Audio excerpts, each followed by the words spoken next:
오늘 저는 함께라는 주제로 말씀을 나누고자 합니다. 성도 여러분은 그리스도와 그리고 하나님과 함께 하고 계신가요? 이 시간 말씀을 함께 나누면서 우리가 그리스도와 함께 한다는 것이 무엇인지, 그리고 더 나아가서 그리스도와 함께 십자가에 못 박힌다는 것이 무엇인지 우리 곰곰이 한번 생각해보는 시간이 되면 좋겠습니다. 함께라는 단어는 무엇인가요? 다들 아시다시피 같이, 서로 더불어입니다. 사전적 의미를 찾아봐도 한꺼번에 같이 또는 서로 더불어라고 나와 있습니다. 그런데 이렇게 사전적 정의를 찾지 않아도 우리는 함께라는 것이 무엇인지 다 알고 있습니다. 사실 4-5살 어린 아이들도 함께하는 것이 뭔지, 같이 하는 것이 무엇인지 다 알고 있습니다. 그 또래 아이들을 보면 친구랑 같이 놀라고 하면 친구랑 같이 잘 놉니다. 그리고 그보다 더 어린 아이들도 같이 가자 하고 손을 내밀면 손을 잡고 같이 갑니다. 이렇게 함께 한다는 것이 무엇인지는 어린 아이들조차도 잘 알고 있습니다. 그런데 여러분, 이렇게 쉬운 의미인 함께, 이 함께라는 단어, 함께 한다는 것이 어떻게 해야 하는 것인지 모두가 잘 알고 있는데 여러분은 얼마나 예수 그리스도와 함께 하고 계십니까? 삶의 자리에서 얼마나 예수님과 함께하는 삶을 살고 계십니까? 이 시간 한번 그간 나의 삶의 자리를 한번 되돌아보면 좋겠습니다. 그리스도인이라고 하면서, 말로는 그리스도인이라고 하면서 그리스도와 함께하지 못한 순간들은 없었는지 한번 생각해 보면 좋겠습니다. 저는 가장 그럴 때가 언젠가 하고 생각해 보면 가장 그리스도와 함께하지 못하고 있구나라는 것을 느낄 때가 언제냐면 운전할 때인 것 같습니다. 운전을 하다 보면 많은 사람들이 그렇겠지만 좀 사람이 많이 변하는 것 같습니다. 저는 상당히 저를 어떻게 보실지 모르겠지만 상당히 스피드를 좋아합니다. 네. 그래서 조금 아내에게도 가끔 좀 혼나지만 이제 자동차를 타고 스피드한 걸 굉장히 좋아합니다. 그래서 어릴 때부터 나중에 돈 벌면 스포츠카도 사고 오토바이도 사고 해서 이제 그 바람을 가르며 이제 그러한 질주를 즐기고 싶었지만 주변의 극심한 반대로 오토바이는 사지 못했고요. 그렇지만 그래도 스피드한 걸 워낙 좋아해서 차 운전할 때도 제 차가 그냥 K3여서 조금 작은 준준형 차지만 거기에 희한하게 스포츠 모드가 있어요. 그래서 가끔 제가 좀 밟고 싶다 그러면 스포츠 모드를 켜고 좀 이제 스피드를 즐기기도 합니다. 그러면 이제 그 스포츠 모드가 그 스포츠카처럼 빨라지진 않아요. 속도가 빠르진 않은데 소리가 이제 부앙부앙 하는 소리가 좀 더 나고요. 부앙부앙 소리가 조금 나면서 그 스포츠카처럼 조금 그런 느낌을 느낄 수가 있습니다. 그래서 제가 이제 그렇게도 속도를 좀 즐기는 타입이긴 한데, 근데 이게 문제가 아니고 이 문제는 다음인데, 많은 분들이 공감하실지 모르겠지만 운전할 때는 그렇게 답답한 게 싫어지는 것 같아요.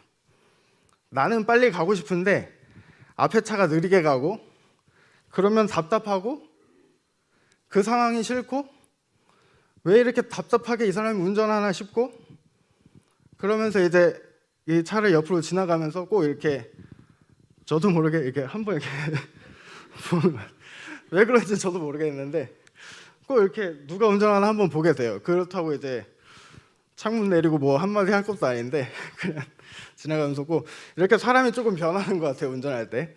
근데 여기까지는 그래, 그럴 수 있지 할 수 있는데 제일 문제는 내가 예수님과 이 순간 함께하지 못했구나 할 때는 이제 운전하면서 갈 때 내 앞에 이제 깜빡이도 안 켜고 바로 머리부터 들이밀면서 이제 들어올 때, 그때가 제일 심한 것 같은데, 저도 그 순간에는 갑자기 화가 올라와서 일단 클락션을 이렇게 빵 누르고요.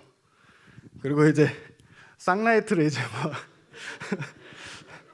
한 두세 번까지 계속 이렇게 하는 저의 모습을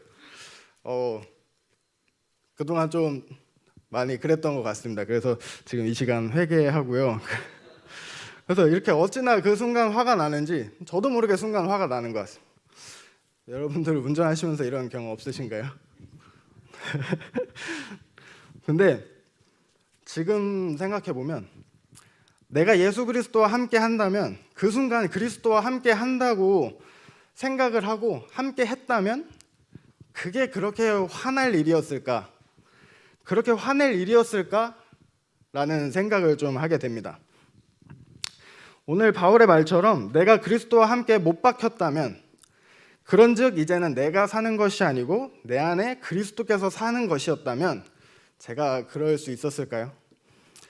이럴 때 저는 그런 순간에 내가 아직 못 죽었구나, 내가 아직 십자가에 그리스도와 함께 못 박히지 못했구나, 아직 내가 살고 있구나, 아직 내 삶의 주인이 나구나 라고 느끼곤 합니다. 이렇듯 우리가 삶을 살아가면서 예수 그리스도와 함께 한다 라고 하면서 그래서는 안 되는데 하는 일들이 너무나 많습니다. 예수 그리스도와 내가 함께 한다고, 그리고 내가 그리스도인이라고 하면서도 그래서는 안 되는데 하는 순간이 너무나 많은 것 같습니다. 우리 스스로도 제가 느끼는 것처럼 그런 경우도 많지만 우리가 뉴스에서도 그런 모습들을 많이 보곤 합니다.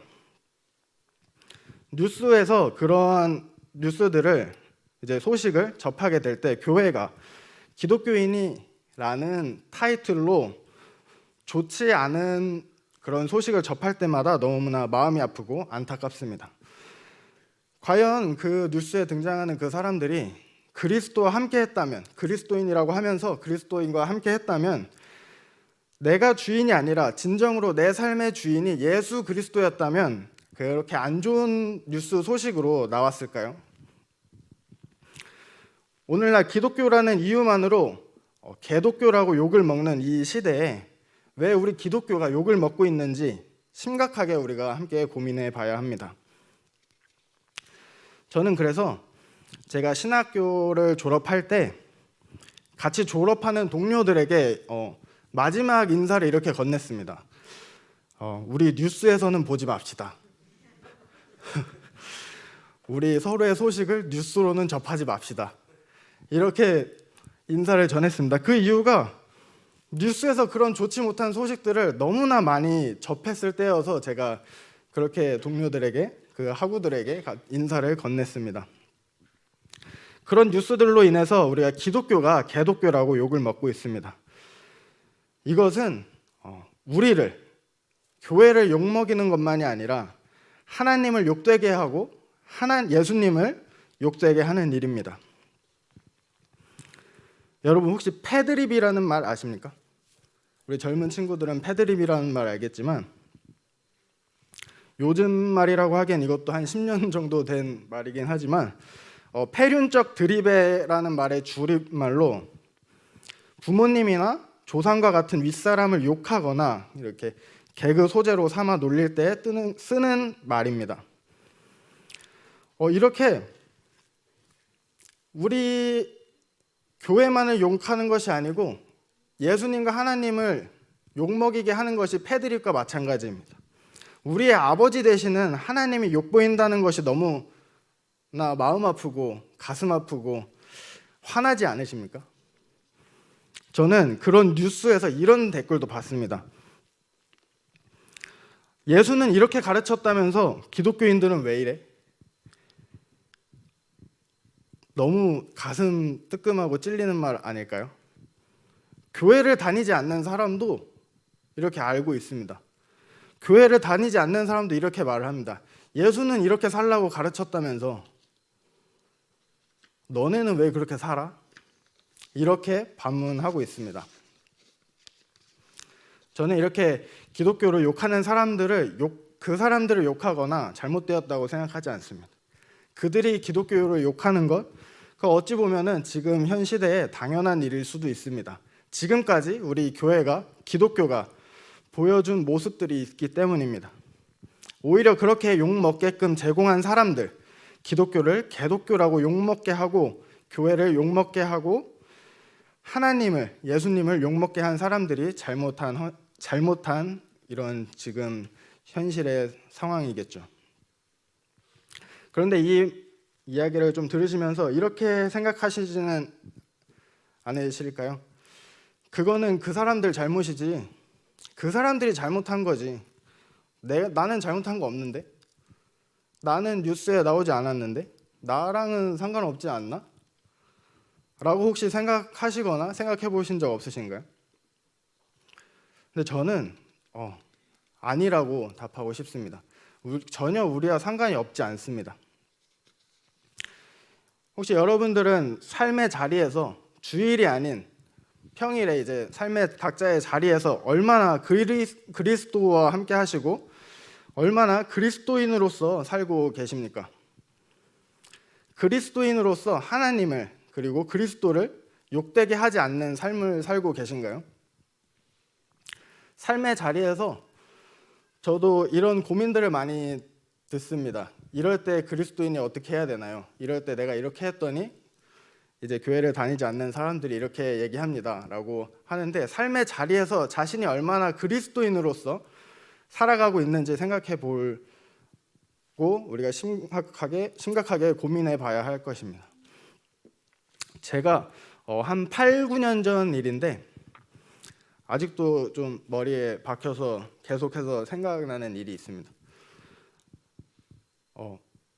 제가 처음 모교회에서 간사를 시작하면서 그때 일인데요. 그때도 중고등부를 맡아서 중고등부 행사가 끝나고 음식들이나 간식들 이제 정리를 쭉 하고 있는 와중에, 제가 지금도 왜 그랬는지 모르겠지만 그 과자 중에 초코하임이라고 아시나요? 그냥 과자인데 이게 과자고 물기가 없다 보니까 저도 좀 바보 같지만 아무 생각 없이 이거를 그냥 일반 쓰레기에 넣었어요. 그래서 이걸 음식물로 버려야 되는데 일반 쓰레기에 버리니까 그 옆에 있던 중학생이었던 학생이 저에게 이거 음식물 아니에요? 이렇게 묻더라고요. 그래서 이거 과자니까 물기 없어서 괜찮아 하고 일반 쓰레기에 그냥 버렸는데, 그때 그 학생이 저에게 한 말이 아직도 잊혀지지 않는 게 전도사님 아니세요? 이러더라고요. 그 얘기가 저에게 어떻게 다가왔냐면 좀 충격적으로 다가왔고, 그 학생의 그 단순하지만 그 가슴을 찌르는 그 말이 내가 전도사면은 어떻게 행동을 해야 되겠구나, 그리고 더 나아가서 내가 그리스도인이라면은 내가 삶을 어떻게 살아야겠구나 라는 생각이 드는 겁니다. 내가 그리스도인인데 이렇게 행동했을 때 교회를 다니지 않는 사람들은 저 사람 교회 다닌다며 왜 저래? 저 사람 예수 믿는다며 왜 저래? 이렇게 생각하곤 할 것입니다. 그렇게 저에게 뇌리에 박히면서 그 중학생의 한마디가 여전히 저에게 간혹 계속 생각이 납니다. 전도사님 아니세요? 라는 이 말이 계속해서 생각이 납니다. 여러분, 기독교인이 무엇입니까? 그리스도인이 무엇입니까? 예수 그리스도를 따르고 예수 그리스도의 가르침대로 예수님의 발자취를 따라가는 사람 아닐까요? 그리스도인으로서 그리스도와 함께 십자가에 못 박혀야 합니다. 내가 사는 것이 아니고 내가 주인 되는 것이 아니라 예수 그리스도가 내 안에 사셔야 합니다. 그것이 바로 그리스도와 함께 하는 것입니다. 우리가 인생을 살아갈 때 수많은 선택이 있습니다. 그리고 수많은 행동해야 하는 사건들, 순간들이 있습니다. 그 순간마다 한번 생각해 봅시다. 그 순간에 닥쳤을 때 한 번씩만 이렇게 생각해 보면 좋을 것 같습니다. 예수님이라면 어떤 선택을 하실까? 예수님이라면 이 순간 어떻게 행동을 하실까? 이렇게 한 번씩 생각하는 게 어려울까요? 아니요, 어렵지 않습니다. 삶의 자리에서 어두움 가운데서, 죄악의 선택 가운데서, 그 악의 구렁텅이 안에서, 어둠의 한 가운데서 한 번씩, 단 한 번이라도 이렇게 생각을 한다면, 예수님을 한 번만 해볼 수 있다면 정말 좋을 것 같습니다. 그리고 예수님이라면, 거기서 더 나아가서 예수님이라면 이 순간 어떻게 하실까 한번 생각해 보시기 바랍니다. 우리 신앙생활을 많이 하시고 지금 신앙생활을 계속 오랫동안 하신 분들은 말씀을 많이 들으셔서 예수님이 그런 상황에 어떻게 말씀하실지 아실 겁니다. 아까 제가 예를 들었지만 앞차가 끼어들어서 화가 나는 순간에는 병훈아 네가 참아라 라고 말씀하실 것이고, 나에게 잘못한 사람을 용서해야 하는 상황이 온다면 예수님께서 병훈아 내가 7번뿐 아니라 7번을 70번까지도 용서하라고 하지 않았느냐 라고 하실 것입니다. 그리고 내가 죄악 가운데 있을 때는 악한 말을 그치며 그 입술로 거짓을 말하지 말고 악에서 떠나 선을 행하고 화평을 구하며 그것을 따르라고 하지 않았느냐 라고 하실 것입니다. 우리는 알 수 있습니다. 말씀을 워낙 많이 듣고 말씀을 워낙 많이 접했기 때문에 우리는 알 수 있습니다. 그렇지만 알고만 있는 것이 아니라 그 말씀대로 살아야 하지 않을까요?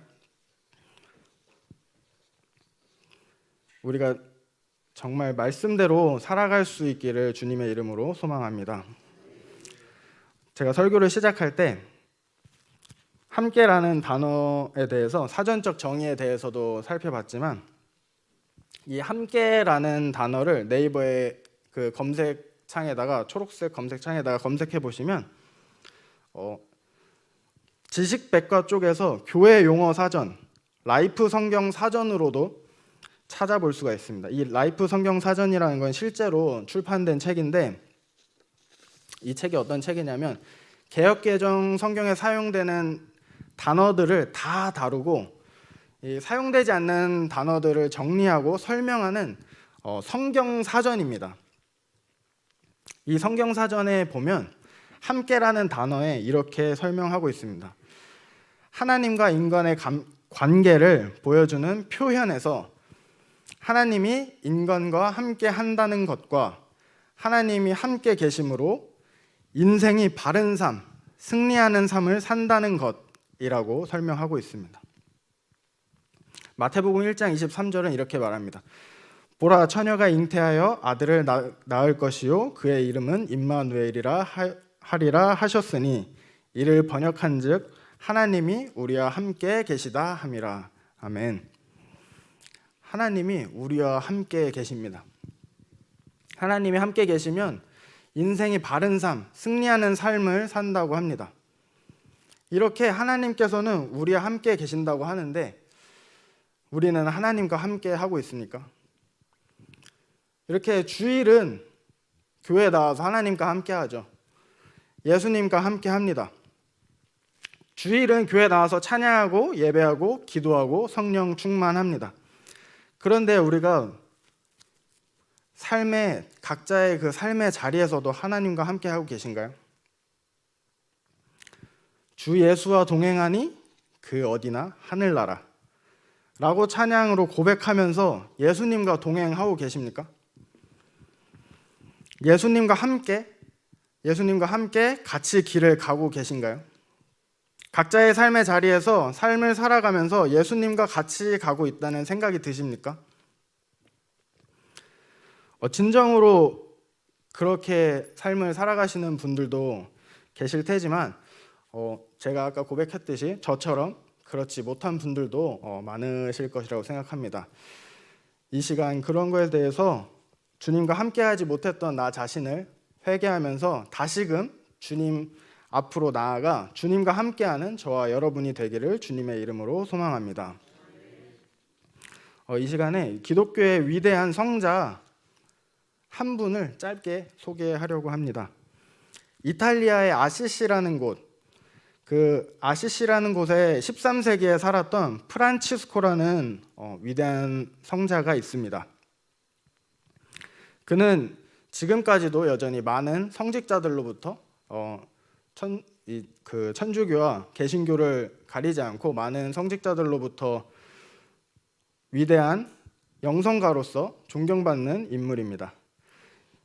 이 프란치스코에 대해서 사람들이 이야기할 때 그가 탁발 수도사였고, 탁발이라는 것은 이제 머리를 이제 밀고 여기만 이제 남겨둔 것을 말하는데, 그렇게 밀고 수도한 수도자였으며 그는 자연과 동물과 대화를 할 정도로 성령이 충만했다고 합니다. 그는 보통 새와 말과 이야기를 나눴다고 하고요. 태양과도 대화를 나눴다고 할 정도의 그런 이야기가 내려오는 위대한 성자로서 존경받는 인물입니다. 그가 위대한 영성가로서 전해 내려오는 많은 이야기들이 있지만 그가 그 모든 것 가운데서 위대한 영성가로 존경받는 이유 중 하나는 그가 예수 그리스도의 발자취를 따르는 사람이었기 때문입니다. 예수님이 가신 발자취를 그대로 따라가려는 사람이었습니다. 그는 예수님의 말씀대로 그의 삶을 살았습니다. 그렇기에 프란치스코는 여전히 위대한 영성가로 회자되고 있습니다. 여러분, 이것이 진정한 그리스도인으로 사는 삶 아닐까요? 예수님의 발자취를 따라가면 십자가가 있습니다. 예수님이 가신 그 길을 따라가면 십자가가 있습니다. 그 십자가와 함께 못 박히는 것이 그 발자취를 따르는 것입니다. 그리고 그것이 예수 그리스도와 함께 하는 것입니다. 그리스도와 함께 한다는 것은 십자가에 그리스도와 함께 못 박히고 내가 죽고 내 안에 그리스도께서 사시는 것입니다.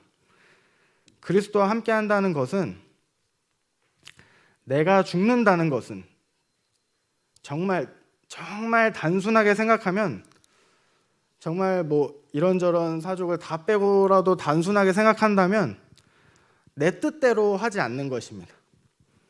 내 안에 그리스도께서 사신다는 것은 예수 그리스도의 뜻대로 산다는 것을 뜻합니다. 예수님도 이 땅에 오셔서 삶을 사실 때 하나님과 함께 했습니다. 그리고 예수님도 십자가에 달리시기 전 기도하시면서 말씀하셨습니다.